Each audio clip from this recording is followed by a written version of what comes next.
Nah, di tengah dunia yang terus diliputi kekacauan akibat kebangkitan para kloningan dewa, para ego Jubi ini, chapter 22 Boruto 2 Blue Vortex itu benar-benar menarik. Sejak sekarang kita sudah mendapatkan 2 panel resmi yang sudah muncul.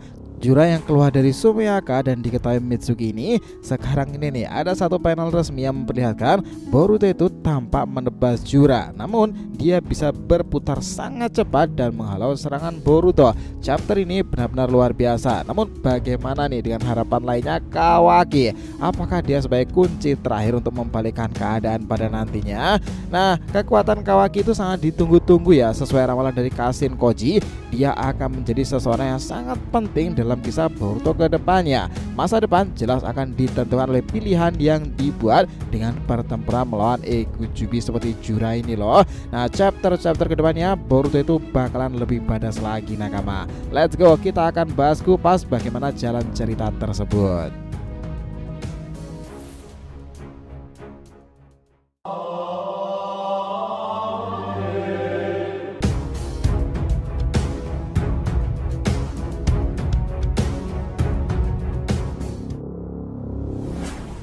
Oh ya, biar terus bisa berinteraksi dengan kalian ya, subscribe dan bantu ramein video ini ya nakama. Selain DRT Media Team untuk solo leveling dan Boruto 2 Blue Vortex, jangan lupa subscribe 3 channel kita yang lainnya tuh: Joy Boy The Library of Nika untuk One Piece, Saga Boruto 2 Blue Vortex untuk tema fan fiction ya. Sementara Shonen Odyssey nanti kita akan review versi bahasa Inggris, manga, manhwa dan juga anime lainnya. Jadi kita tunggu kalian juga muncul di sana pula ya. Let's go, kita masuk ke pembahasannya. Nah, sekarang ini bagaimana kalau dikatakan bahwa twist terbesar berikutnya dalam cerita Boruto 2 Blue Vortex nanti bukan tentang Boruto aja, Jura atau bahkan God, melainkan adalah Kawaki.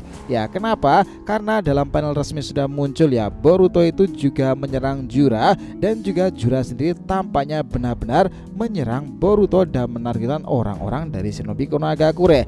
Jelas ya, kita fokus spesifikasikan bahwa Kawaki juga akan terlibat pada nantinya. Kenapa? Ya karena dia adalah salah satu karakter terpentingnya. Kawaki ini pada dasarnya itu sangat laune. Semua petunjuk mengarah pada satu momen yang tak terhindarkan. Kawaki akan muncul saat pertarungan Boruto dan Jura. Ketika itu terjadi, seluruh dinamika dalam seri itu jelas akan berubah total kan.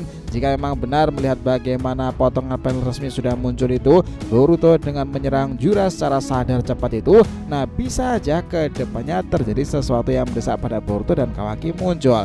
Ini bukan lagi soal pertarungan untuk bertahan hidup nih. Ini adalah pertarungan bagaimana warisan tentang apakah Kawaki akhirnya bisa menepati sumpah yang dia buat di hari ia menyegel Naruto. Apakah Boruto sanggup menghadapi satu variabel yang bahkan mentornya Kashin Koji bisa melihat masa depan? Tidak mampu prediksi sama sekali loh. Itulah kenapa di chapter-chapter kedepannya Boruto 2 Blue Vortex dari chapter 22 sampai chapter 25 itu pertempuran badass akan terjadi. Petunjuknya jelas ada tepat di depan mata kita. Bagaimana peningkatan kekuatan Kawaki sudah disiapkan sejak awal, dan kenapa momen ini akan mencerminkan dinamika Naruto versus Sasuke dalam cara yang paling seru di kisah ini.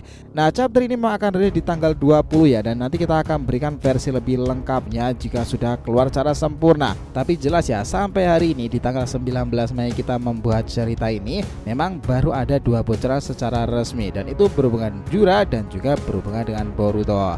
Nah, sekarang ini nakama, pertama-tama kita akan mulai dengan bagaimana ngebahas latar belakangnya. Ingat bahwa kehadiran Kawaki sejauh ini berbicara banyak loh. Sejak Boruto 2 Blue Vortex dimulai, kita sudah melihat bagaimana kemunculan kembali Boruto kan. Dia tampil sangatlah mengesankan menawan tuh. Kita juga melihat bagaimana kejatuhan Code yang terus berlanjut. Jura naik daun sebagai ancaman sekelas Otsutsuki, dan di sepanjang itu semuanya Kawaki sebagian besar terasa kurang sangat menarik kan. Itulah yang akan membuatnya harusnya lebih powerful lagi di chapter-chapter mendatang. Dia absen dari medan pertempuran dengan cara yang berarti. Memang dia sempat terlibat dalam beberapa perkelahian kecil, dan memang pula ya dia sempat mengeluarkan ancaman-ancaman dengan teknik karma miliknya. Tapi ketika manga ini semakin mendekati puncak dari utama arc ini yang melawan ego Jubi, pertarungan Boruto melawan Jura, Kawaki belum juga ngebuat langkah berarti. Nah, diamnya dia itu dari sisi narasi itu terasa sangat mencolok tuh. Kenapa? Karena dalam sudut pandang naratif itu yang disebut sebagai ketenangan sebelum pertempuran ya, Kawaki ini sudah bawa belur barusan. Secara fisik dan ego dia memang serasa sudah dikalahkan nih. Dia sudah diketahui dan bukan lagi sosok penegak yang bisa ngebantu Boruto secara langsung untuk melawan para ego Jubi. Itulah kenapa dia ingin titik balik dari kekuatan tersebut, meminta Amado untuk melepaskan batasan limiternya. Nah, bukan lagi demi keseimbangan atau pertumbuhan aja ya, tapi sepenuhnya untuk menyerang dan juga melakukan pertempuran. Bahkan kalau itu berarti harus mengorbankan pertahanan dan kemampuan regenerasinya, selama ini sudah ditingkatkan jauh melebihi dari Ishiki. Ini tentu bukanlah tindakan putus asa nih, itu adalah sebuah niat dan itu adalah sebuah bentuk yang luar biasa. Cara dia berkata, kalau aku tidak bisa selamat dari yang akan datang, maka aku akan ngebunuhmu sebelum dia membunuhku. Itulah yang dia lakukan. Nah, di sini kita juga berhubungan dengan bagaimana ramalan dari Kashin Koji tentang sebuah masa depan di mana Boruto akan mati nih. Dan disinilah semuanya itu bertemu karena beberapa panel sebelumnya Koji mengatakan sesuatu yang mengerikan kepada Boruto sendiri. Di setiap garis waktu yang dia lihat, Boruto selalu mati kalau dia melawan juragan. Dia bilang jangan pergi ke medan perang itu. Nah, bayangkan itu baik-baik cuy. Kashin Koji itu mengatakan seperti itu dengan serius loh. Dia seorang yang ahli taktik dan super rasional. Dia tidak bilang Boruto akan kalah sih, memang dia bilang Boruto akan mati. Tidak satu pun versi masa depan di mana Boruto bisa selamat kecuali garis waktu itu terganggu. Dan seperti yang dikatakan Koji, saat sesuatu terjadi yang menyimpang dari apa yang dia lihat, maka terciptalah cabang garis waktu baru dan semua masa depan yang sebenarnya dia lihat jelas akan dihapus total. Itulah menariknya. Tapi jelas ya, Koji tetap mengingatkan informasi dari masa depan yang lama. Sekarang siapa satu-satunya yang tidak muncul di garis waktu yang dilihat Kashin Koji? Ya, dalam pertarungan lawan Jura di negeri angin, Kawaki adalah salah satunya. Dia adalah variabel lain yang belum diperhitungkan oleh Koji. Satu-satunya yang kemunculannya bisa mengubah realitas dari singularitas takdir itu sendiri. Faktanya ya nakama, Kawaki harus muncul karena kalau Boruto ngelawan Jura sendirian, dia jelas akan mati pula. Tapi kalau Kawaki masuk ke medan perang dengan kekuatan barunya yang tanpa batas itu, dia bukan hanya bisa menyelamatkan nyawa Boruto, tetapi itu akan ngebuat perbedaan. Kalau dipikir-pikir, dia bisa mengubah seluruh pertarungan loh. Ingat satu momen penting saat Naruto disegel ke dimensi Daikokuten. Kawaki tidak hanya melakukannya untuk melindungi Naruto sendiri. Dia melakukan karena dia merasa harus menjadi monster yang mampu mengalahkan para dewa lainnya. Dia tahu Naruto pasti akan mencoba menghentikannya. Ini bukan cuma soal mencegah Naruto menghentikan pembunuhan dari Boruto sendiri kan. Jura bukan sekedar musuh biasa sekarang ini. Dia adalah perwujudan sempurna dari alasan kenapa Kawaki ngebuat keputusan tersebut. Nah, kita bisa berdebat sih sepanjang jalan apakah keputusan Kawaki benar atau tidak dan bagaimana kekuatan itu akan muncul. Kalau kita mengambil Naruto Hinata dari anak mereka, kita harus bisa menanggung akibatnya nih. Nah, karena tidak, itu akan membuat perbedaan antara Boruto dan Kawaki. Dan dengan kemunculan 2 chapter bocoran resminya yang sudah ada di website Naruto official itu sepertinya memang pertempuran melawan Jura itu akan berlangsung sangat sengit. Ini adalah metode pembalasan dendam Boruto karena setelah sebelumnya itu di beberapa chapter ke belakang ya, Boruto sempat dibuat sekarat oleh Jura dan kini mungkin dia akan mendapati hal yang sama, tetapi situasinya bakal berubah jika di sana ada Kawaki. Yang menarik adalah nakama, dengan Jura masuki medan perangnya ya, ancaman begitu kuat bahkan Boruto tidak bisa menghadapi sendirian. Dia bahkan bilang kepada Kawaki, dengar, kalau kita mau punya peluang kau harus melepaskan limitermu dan ambil semua kekuatan milik Ishiki itu. Soalnya aku tidak peduli kau punya regenerasi atau pertahanan sekuat apapun, kita butuh daya serang Kawaki. Kalau kau cuma jadi samsak itu tidaklah cukup sama sekali. Nah, ibaratnya Boruto mengatakan seperti ini kan, seperti halnya ketika Naruto harus menghadapi musuh selevel dewa demi melindungi desanya sendiri, Kawaki juga harus melakukannya. Dalam banyak kasus dan cara, ini seperti logikanya kayak Arc Pain lah, milik Kawaki di masa sekarang. Dan ini jelas adalah momennya untuk berkata seperti, aku bukan lagi sekedar wadah, aku adalah pelindung Nanadeime. Nah, itu bisa dia lakukan ketika limiternya itu sudah bangkit. Inilah yang membuat kita kepada simetri naratif dan kenapa Boruto versus Kawaki itu tidak bisa dihindari. Tapi tetap harus ditunda dulu ya pertarungannya. Disinilah letak kejeniusannya. Kita semua tahu bahwa Boruto melawan Kawaki itu sudah ditakdirkan. Itu sudah ditebar sejak awal kisah Boruto ini dan generasi berikutnya. Sudah diperlihatkan dalam adegan kilas balik pertama kan. Semuanya yang kita lihat sekarang sebenarnya hanyalah satu kilas balik besar dari sudut pandang mereka berdua. Tapi dengan Kawaki ngebantu Boruto dalam petualangan perjalanan tersebut sebelum akhirnya mereka saling bertarung ya, ini justru langkah yang sangat brilian. Kenapa? Karena sejauh ini di Boruto 2 Blue Vortex kita hanya bisa melihat ketegangan antara mereka berdua, terutama dari sisi Kawaki. Boruto memang ada rasa frustrasi di sana, tapi dia belum punya niat jelas untuk ngebunuh saudaranya tersebut kan. Sedangkan Kawaki ya sudah sangat jelas dia ingin sekali melakukannya.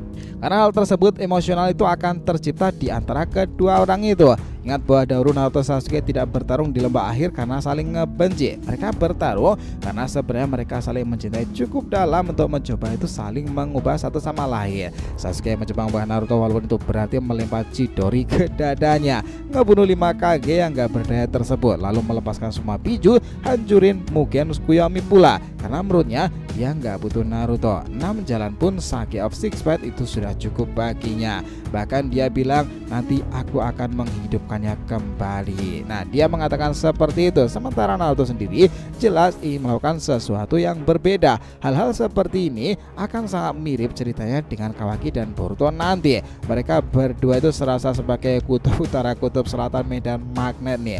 Keduanya saling berkontribusi dan akan berpengaruh dalam ceritanya masing-masing. Seperti yang kita tahu ya nakama, Jura dengan santainya kala itu menghapus relevansi Shikade dan juga Inoji, dimasukkan kepada salah satu shinobi muda yang juga berpengaruh ya. Namun karena Himawari itu adalah targetnya, Jura sendiri meledakkan mereka berdua dan Inojen sendiri itu juga kesakitan karena serangan-serangan tersebut. Efek yang dilakukan Jura itu benar-benar luar biasa. Nah Igujubi ini belum mengayunkan satu pukulan apapun, tapi sudah ngebuat semua orang ketar-ketir. Dan yang momen paling menakutkan dan mengejutkan itu adalah dia ngebuat sekarat Boruto. Di chapter 22 ini semuanya bisa aja terjadi lagi. Mitsuki adalah salah satu karakter yang benar-benar melihat bagaimana kesadaran itu telah tiba. Jura muncul dari balik Sumeaka. Nah banyak orang yang memprediksikan bahwa Mitsuki juga akan ikut terlibat dalam pertempuran tersebut kan. Namun Boruto ya jelas dia juga akan terlibat di sana. Belum cukup untuk ngebuat Jura marah, dia tetap tenang tersenyum kala itu nih. Nah Sarada sendiri sepertinya bisa aja akan bangkit dari pingsannya itu untuk melawan kembali kehadiran Jura. Jura sendiri sepertinya sudah mengakui bahwa Sarada itu adalah lawan yang harus dimusnahkan. Kekuatannya itu benar-benar luar biasa. Apalagi setelah Sarada kemarin ngebangkitin teknik yang dikenal sebagai Dewi Amaterasu. Segalanya tentu akan mengancam bagi para Igujubi kan. Di tengah kondisi seperti itu, Kawaki muncul sebagai penyelamat, sebagai tanda-tanda variabel yang bahkan Kashin Koji harusnya tidak bisa prediksi. Itu adalah momentum yang sangatlah mungkin sekali terjadi. Ya bayangin aja kalau pertarungan antara Boruto dan juga Jura itu bertarung sangatlah heroik. Mereka berdua bisa melakukan sesuatu yang sangatlah brilian. Boruto mungkin menggunakan berbagai macam kemampuan seperti Hiraishin no Jutsu milik kakeknya sendiri itu. Jura melakukan kekuatan refleks yang sangat luar biasa. Dan itu sudah ditunjukkan dalam panel tersebut itu ketika Boruto sudah menebaskan pedangnya itu padanya dengan kusanagi tersebut itu. Secepat itu pula loh refleks Jura itu ngebalikan badan dan menangkis serangan tersebut. Wah itu memang villain yang luar biasa Jura ini. Inkarnasi dari Igujubi dari Jubi ekor 10 itu memanglah luar biasa. Nah kita ingat ya bagaimana teori-teori yang bertebaran terkait Jura itu sepertinya memang akan ada benarnya loh. Jura akan berhubungan dengan Otsutsuki. Jura akan berterkaitan dengan kebangkitan Jogan Boruto, ataupun Jura akan berterkaitan dengan bagaimana Boruto Kawaki akan bekerja sama kan. Di sanalah masih ada kemungkinan bahwa karena pertempuran melawan Jura tersebut Momoshiki juga akan muncul. Itulah kenapa kita melihat bagaimana peran yang akan dilakukan Amado. Sekarang ini setelah kita melihat bagaimana mereka bertarung mati-matian itu ya, Kawaki sekarang masih bersama dengan Amado dan limiter tersebut akan dibuka dengan satu syarat bahwa Akebi harus dihidupkan kembali dengan kekuatan karma. Kawaki sebelum mengatakan jika Amado ingin seperti itu, dia ingin orang yang menjaganya atau bahkan Kawaki mengatakan AGB itu akan dibangkitkan ketika limiternya sudah terbuka. Di sini memang Kawaki itu masih ingin sekali waspada terhadap kekuatan Otsutsuki baru yang akan muncul pada tubuh seseorang. Itulah kenapa meskipun Amade yang memintanya, Kawaki juga masih mempertimbangkan hal tersebut. Itulah kenapa nakama, ketika Kawaki nanti limiternya sudah dibuka, dia bisa aja melakukan sesuatu yang lepas kendali. Kekuatan Otsutsuki seperti Ishiki itu muncul dalam kekuatan tubuhnya sendiri itu, dan kemampuan-kemampuan tanpa batas haruslah dilakukan. Itulah yang akan menjadi bagaimana penggambaran di panel awal kisah Boruto ya teman-teman, yang kita lihat sejak season pertamanya. Kekuatan Kawaki limiternya sudah dibuka, artinya Otsutsuki itu sudah memberikan kekuatan sepenuhnya. Karena itulah epilog yang di kedepannya itu bakal menarik jika seperti ini. Pertarungan Sing lawan Jura hanya menjadi awal dari konflik yang jauh lebih besar. Meski Kawaki berhasil muncul sebagai penentu di saat kritis, kekuatan sejatinya yang tersembunyi dalam dirinya itu belum sepenuhnya bangkit. Boruto sendiri meski terluka parah ya, mulai menyadari bahwa takdirnya tidak bisa dihindari. Apa yang selama ini ditakutkan kemunculan Momoshiki sepenuhnya bisa aja muncul karena ulah dari Jura atau bahkan karma Kawaki. Hanya tinggal menunggu waktu saja ya bagaimana sang Otsutsuki itu akan muncul dari wadahnya. Di balik itu semuanya ancaman lebih besar mulai bergerak dalam bayang-bayang. Claw Grim itu memang merupakan sesuatu yang sangat lemah sih, tetapi tidak menutup kemungkinan akan ada plot twist terbesar dari sana pula. Nah, dengan keadaan dan kehadiran Jura sekarang di desa Sunagakure Pastel itu sendiri, Kawaki dan Boruto bisa aja bereuni lagi kan. Itu bakal menarik jika terjadi nakama. Jadi kalau mau kita simpulkan dalam satu video panjang ini, itu ceritanya perlihatkan bagaimana titik besar dalam dunia shinobi Boruto sendiri, di mana kekuatan dan takdir singularitas saling bahu-membahu nih. Mereka akan saling bertemu satu sama lain. Pertarungan lawan Jura bukannya soal kekuatan aja, tetapi itu akan berhubungan kepada entitas-entitas atau bahkan konflik-konflik masa lalu. Dua panel terakhir yang sudah resmi muncul di website official Naruto itu menjadi pertanda bagus ya teman-teman, bahwa pertempuran melawan Eguchibi benar-benar sudah dimulai. Kalian mungkin akan excited ya bagaimana melihat momen tersebut itu benar-benar bekerja bertempur luar biasa. Apalagi masing-masing dari kita itu mungkin sudah menunggu apakah di antara para Eguchibi itu benar-benar akan ada yang membelot. Salah satu yang diteori-teorikan itu adalah Hidari kan. Well, dengan kemunculan Jura di chapter ini, bisakah Hidari juga ikut datang ke desa pasir Sunagakure? Mengingat Sarada sendiri masih pingsan di tempat itu loh. Ya, segalanya masih mungkin terjadi di chapter kedepannya nakama. Sepakat? Jadi itulah tadi nakama pembahasan kita mengenai apa yang terjadi pada kisah Boruto to Blue Vortex kedepannya. Terima kasih banyak telah menonton cerita ini sampai akhir. Jika ada yang ditanyakan silahkan ya, feel free tulis di kolom komentar di bawah ini teman-teman. Thanks ya telah menonton video ini sampai akhir, and we'll be come back again.